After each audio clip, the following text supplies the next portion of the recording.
my lords. If I was to utter the words Sword of the Stars, Ancient Space, Master of Orion, or Distant Worlds, I imagine for many of you, these game titles may not mean an awful lot.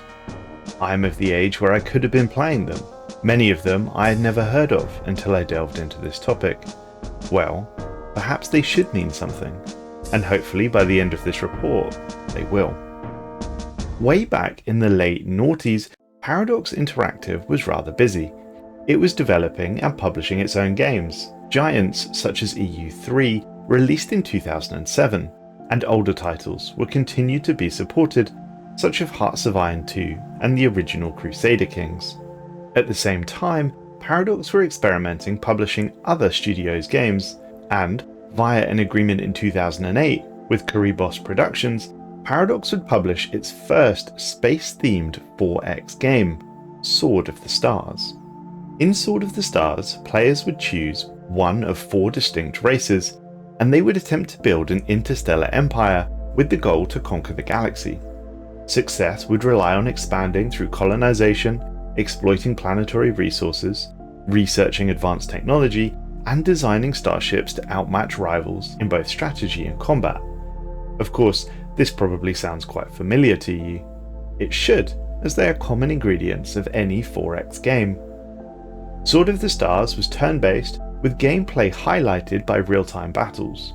Each of the 4 races had a unique method for strategic movement among different abilities. The game provided players with a high amount of randomness, from technology availability to map features, large-scale independent threats. In theory, this gave the game tremendous replayability, and finally, it also featured a detailed ship design system. The game at the time, prior to Paradox's involvement, received somewhat average reviews. PC Gamer said, "While Sword of the Stars doesn't possess the battlefield variety of the homeworld games that inspired it, it remains an ambitious and engrossing strategy triumph." Despite the somewhat average reviews, the game sold well enough to warrant the release of 3 DLCs, or expansion packs, and reviews of these expansions were generally more favourable than those of the original game. It is also noteworthy that in this time period, Paradox was listed as a publisher for Galactic Civilization 2, The Dreadlords. The 4X turn-based strategy game made by Stardock, Galactive Civ, was a modest commercial success and was received favourably by critics at the time, winning multiple Editor Choice Awards. Paradox would go for another 6 years without direct involvement, at least publicly, with another space-themed game. However, in 2014, they would explore the darkness of space once again, alongside Creative Forge Games and their homeworld-inspired debut game, Ancient Space. Ancient Space is a real-time strategy game which, similar to the Homeworld series, uses all 3 dimensions for unit movement. Its announcement trailer generated much fanfare at the time. On the face of it, it had a fantastic story, and the promise behind it was great. It also had a stellar cast of sci-fi actors starring in it. The story was centered around the 3-billion-year-old portion of space called the Black Zone. 10 years after a mysterious incident during the first failed exploration of the Black Zone, codenamed the Ulysses 1 project, every Stellaris fan's ears just pricked up, the player would take control for a second attempt to explore this Black Zone, leading a small expedition troop, codenamed the Ulysses 2 project. This troop is under the command of Dr. Willow Burke, but of course, everything goes wrong. You end up being attacked, and everything goes downhill for humanity from here. Ancient Space featured real-time strategic starship battles that encourages tactical maneuvering, and in a time-honoured real-time strategy tradition, you will build and upgrade your fleet as you complete mission objectives and gather resources to allow you to progress further into the game. However, each of the 15 campaign missions was set in a relatively small area and featured only a few dozen units at a time. The 15 ship types available to the player had different abilities and operated in a sort of rock, paper, scissors setup. We can hear a little from Joe Fricano, the senior producer from Paradox's side, who worked on the project. It's not a rip-roaring adventure, it's a little bit more of a contemplative mystery kind of thing. We here at Paradox and a lot of guys at Creative Forge have put an extreme amount of effort into this game, and we all hope that you think it's as shiny as we do. Now the game is still available on Steam, and as of writing is only $5 due to the Steam summer sale. It was, however, not very well received. It sits in a pretty poor state of 41% from 262 reviews. Many of the reviews cited poor playability from within the game, mainly due to ship pathfinding, but there were a fair number of users stating that the game simply crashed on launch. Not ideal.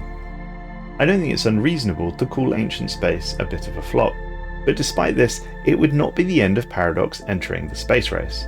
In fact, Stellaris, we find out, had been in early development since 2013, and according to Henrik Barakus, forgive me if I'm pronouncing that name wrong, who would go on to be the game director for Stellaris, he tells us that Stellaris was inspired by Master of Orion 1 and 2, the Civilization games, a game called Distant Worlds, and Star Control 2. Henrik is now, incidentally, the Chief Creative Officer at Paradox Interactive, so clearly Stellaris was quite good to him. Now let's explore some of the games that he mentions as inspirations, beginning with Master of Orion. Master of Orion was a turn-based 4X strategy game developed by Simtex and published by Microprose. It was released in 1993 for MS-DOS and is widely regarded as the game that defined the 4X genre. Explore, expand, exploit, and exterminate. The game had 10 preset playable races, each with different strengths and weaknesses. For example, humans have advantages in trade and diplomacy. The Bulrathi are the best at ground combat, and the Silicoids ignore pollution and can colonize even the most hostile planets, but they have slow population growth. Each of these races were predisposed to like or dislike some of the other races and is advantaged or disadvantaged in different research fields. The other 7 races were named the Alkari, the Darloks, the Klakons, the Meklar, the Mishan, the Sakra, and the Cylon. The game began with a single homeworld, 1 colony ship, and 2 scout ships that could be used to explore nearby stars. The game would also throw up random events which could be harmful or advantageous to the player. One planet is Orion, the throne world of the Ancients, and is the most valuable research site in the galaxy. It is protected by a powerful warship, the Guardian. Victory is gained either by eliminating all the other opponents or by winning a vote on peaceful unification. Ship design and diplomacy between empires were key gameplay mechanics. Players could choose from different hull sizes and customize them with weapons, shields, armor, engines, computers, and special modules. The flexibility led to diverse combat strategies, and in addition, players could negotiate trade deals, non-aggression pacts, alliances, or wage war. AI empires had unique personalities and responded to players' actions based on hidden variables like race preferences, relative strength, or diplomatic history. The game even had several random events ranging from supernova and plagues to economic booms and industrial accidents. This introduced the element of unpredictability and forced players to adapt their strategies. Any hardcore Stellaris fan will of course see elements of the inspiration. Master of Orion sold over 100,000 copies, and back in 1993, this was a big deal. In 2003, IGN ranked it as the 98th top game of all time. Master of Orion is a member of both GameSpy's Hall of Fame and GameSpot's list of greatest games of all times, and a nerdy fact for you is that apparently, according to a 2021 interview with The Escapist, writer George R.R. Martin mentioned it among the games he used to play most often. In fact, Master of Orion did so well, they made several sequels, the most recent of which launched in August 2016. This was the 4th installment of the game, titled Master of Orion: Conquer the Stars, although it appears to be marketed simply as Master of Orion. For the price of 20 English pounds, that's $27 to my American listeners, you can purchase the 4th installment of the game via Steam. It has received positive reviews, both on launch, with the game being particularly praised for its high-effort voice acting, and it remains, as of recording, mostly positively reviewed, with 76% at approximately 7,000 reviews. Distant Worlds. Distant Worlds is a real-time strategy game developed by Codeforce and published by Matrix Games in March 2010. Paradox are well known for making complicated 4X games. but Distant Worlds appears to have turned this complicated knob up to 11. It advertises itself as a vast, plausible, real-time 4X strategy space game.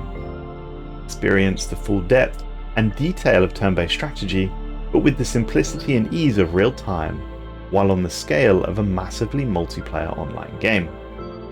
Distant World was sold as the game that separated itself from other 4X games due to its vast scale. It boasted features such as map sizes up to 1,400 star systems large, with up to 50,000 planets, moons and asteroids accessible to a single game session. Distant Worlds received generally positive reviews upon its release. RTS Guru gave it 8 out of 10, praising the replayability and large galaxies, but it did divert some criticism towards the user interface and graphics. To my eye, the game looks very complicated indeed, and it's difficult to place this in 2010. The UI to me feels almost early 90s. I should point out that remember, in 2010 we were being served such greats as Mass Effect 2, StarCraft 2, Civ 5, Red Dead Redemption, Halo Reach, and Fallout New Vegas. The late noughties really was the absolute peak of gaming. In any case, Distant Stars received a Metacritic weighted average score of 81 out of 100.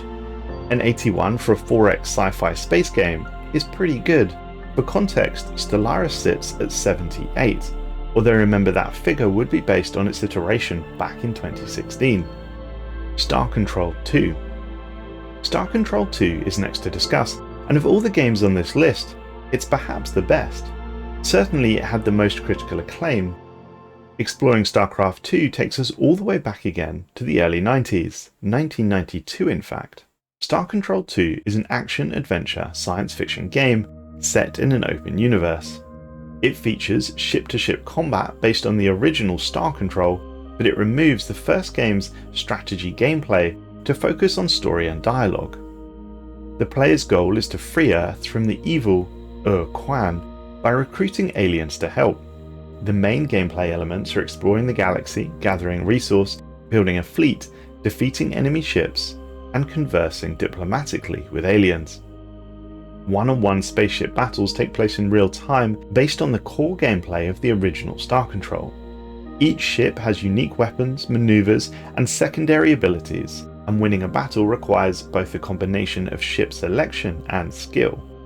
This combat mode can be played separately in a two-player battle mode called Super Melee. In the story mode, the player is limited to the ships they can gain from sympathetic alien races, whereas Super Melee includes every ship from both Star Control games. The only ship unique to the story mode is the player's capital ship, which gets upgraded as the player gains new technology and resource. Released to critical acclaim, Star Control 2 is widely viewed as one of the greatest PC games ever made. It has the honour of being widely credited for inspiration in several very successful franchises, including Tim Kaine credits Star Control 2 with inspiring his open-ended design in the Fallout games that he worked on. The founder of BioWare, Ray Muzara, also cites Star Control as an inspiration, stating that the uncharted worlds in Mass Effect comes from imagining what a freely explorable universe would be like inside a very realistic next-gen game. Inspiring franchises such as Mass Effect, Fallout, and of course Stellaris is no mean feat at all. Civilization. The Civ franchise is of course a titan of the strategy game genre. You could make a fair argument that Civ introduced the defining elements of 4X games. Civilization first released in 1991 as a turn-based strategy game. Sid Meier developed the first game in the series and has had creative input for most of the rest. His name is usually included in the formal title of these games. Roughly every 5 years since 1991, a new Civ game has been developed and launched.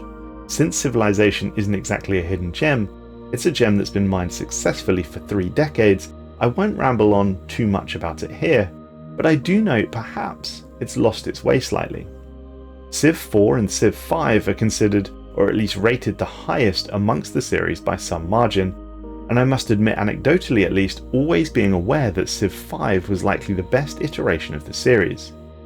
The latest installment, however, Civ 7, appears to not have performed quite as well, receiving only a 79 on Metacritic and a shockingly poor user score of 3.8. Having not played it myself, I can't comment, but I'm sure some of you will give me some context in the comments for why it has done so poorly. However, I cannot finish this report without mentioning EU4. EU4 is a strategy game where players can control a nation leading up to and during the early modern period, from the late Middle Ages, following the Battle of Varna in 1444, the Final Crusade, to the Napoleonic era, with the timeline finishing on the 2nd of January 1821, which would coincide with Napoleon's death on the 5th of May. This is the game that Stellaris was actually built upon. In fact, the earliest known screenshot of Stellaris, on screen now, shows you exactly this. Do these notifications look familiar to anyone? I do wonder what the currencies were at this stage. Notice the brain icon, which I can only assume is technology.